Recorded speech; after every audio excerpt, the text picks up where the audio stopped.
एक तरह से मुसीबत का काल तो साबित हुआ ही है, लेकिन साथ ही खास तौर से बच्चों और अभिभावकों के लिए ये काल परेशानी का सबब बन चुका है। शिक्षा प्रणाली को लगातार चालू रखने के हिसाब से स्कूल में हो रही ऑनलाइन क्लासेस कहीं ना कहीं विद्यार्थियों, अभिभावकों और साथ ही स्कूल के अध्यापकों के लिए भी परेशानी का कारण बनी हुई है। ऑनलाइन क्लासेस कितनी सफल है और कितनी असफल, आइए देखते हैं हमारी विशेष खबर में। मार्च माह में कोरोना संक्रमण समय में हुए लॉकडाउन में सभी वर्गों को परेशानी में डाल रखा है। देश ही नहीं बल्कि पूरे विश्व की आर्थिक अर्थव्यवस्था चरमरा गई है। वहीं शिक्षा के क्षेत्र की बात करें तो शिक्षा प्रणाली पूरी तरह से गड़बड़ा गई है। ऐसे में स्कूल संचालकों ने ऑनलाइन पढ़ाई का विकल्प निकाला है। पहले सिर्फ इंटरनेशनल बोर्ड में ही ऑनलाइन शिक्षा करवाई जाती थी, लेकिन कोविड के दौर में CBAE और अन्य बोर्ड्स ने भी ऑनलाइन शिक्षा की प्रणाली को शुरू कर दिया। लेकिन सच ये भी है कि इस तरह की डिजिटल प्रणाली के लिए संसाधनों की भी आवश्यकता पड़ती है, जिसे कुछ परिवार तो वहन कर सकते हैं, लेकिन कुछ परिवार इसे वहन करने की क्षमता नहीं रखते। वहीं अभिभावकों को भी अपने बच्चों को पढ़ाने के लिए इस प्रणाली में हिस्सा बनना पड़ रहा है।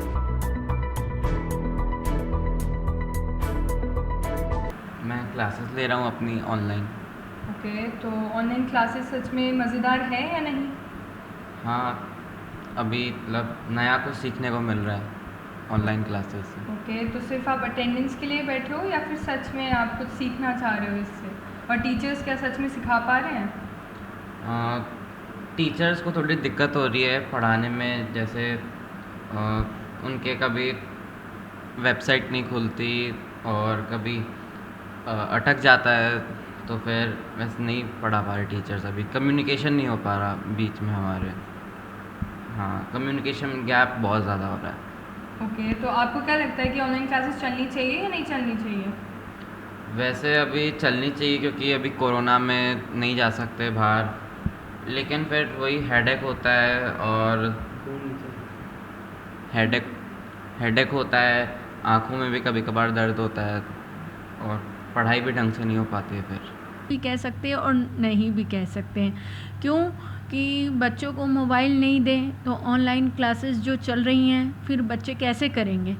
फिर उनका अलग अलग सबका सॉफ्टवेयर होता है, उसमें भी उनको डाउनलोड करने के लिए प्रॉब्लम होती है।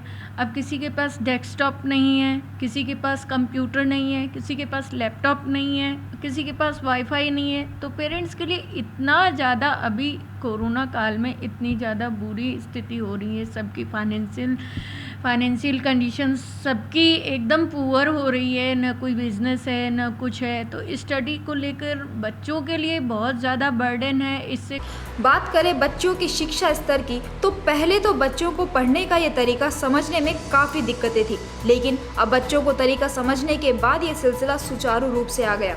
लेकिन यदि हम बात करें कि बच्चों के बौद्धिक स्तर की, तो बच्चे भी इसे सहज रूप से एकदम से स्वीकार नहीं कर पाए, लेकिन अब बच्चे कुछ अपने आप को इसमें ढालने की कोशिश कर रहे हैं। स्कूल प्रशासन की बात की जाए तो स्कूल प्रबंधन को भी स्कूल का इंफ्रास्ट्रक्चर मेंटेन करने के लिए ऑनलाइन क्लासेस का मॉड्यूल अपनाना पड़ रहा है, लेकिन इसी के साथ शिक्षकों को भी भरपूर मेहनत करनी पड़ती है। पहले दिन की क्लास के बाद अगले दिन का क्या स्ट्रक्चर बनाना है, सिलेबस पूरा करने के साथ ही ऑनलाइन परीक्षा, मासिक यूनिट टेस्ट करवाना भी एक अलग टास्क शिक्षकों के लिए तलवार बनकर लटकी हुई है। जब लॉकडाउन चल रहा है तो कोई ऑप्शन नहीं है, लोगों के पास कोई ऑप्शन नहीं है, तो बच्चों को आप आइडल तो नहीं बिठा सकते। तो उस ड्यूरेशन में बच्चों को बिज़ी रखने के लिए, उन्हें स्टडीज़ कराने के लिए कुछ ना कुछ तो सरकार को करना ही था। तो उसके लिए ऑनलाइन क्लासेस एक अल्टरनेटिव ऑप्शन है, दो in my opinion that is not 100% successful, and through online classes 100% can't be given, but at least something can be given to the students in my opinion. Schedule पे फ़र्क ये है that our number of hours in terms of preparation बहुत बढ़ गए हैं। हमारे तैयारी का टाइम बहुत बढ़ गया है हमारे अपने लिए। क्लास का टाइम चाहे कम होगा बिकॉज बच्चों के लिए स्क्रीन टाइम कम रख रहे हैं, बट टीचर को बहुत घंटे देने पड़ रहे हैं। बट ठीक है, बच्चों के इंटरेस्ट में। शुरू में तो बहुत दिक्कत आती है इसके करने में, बिकॉज़ हम लोग इतने यूज़ टू नहीं होते इस तरह की टेक्नोलॉजी से।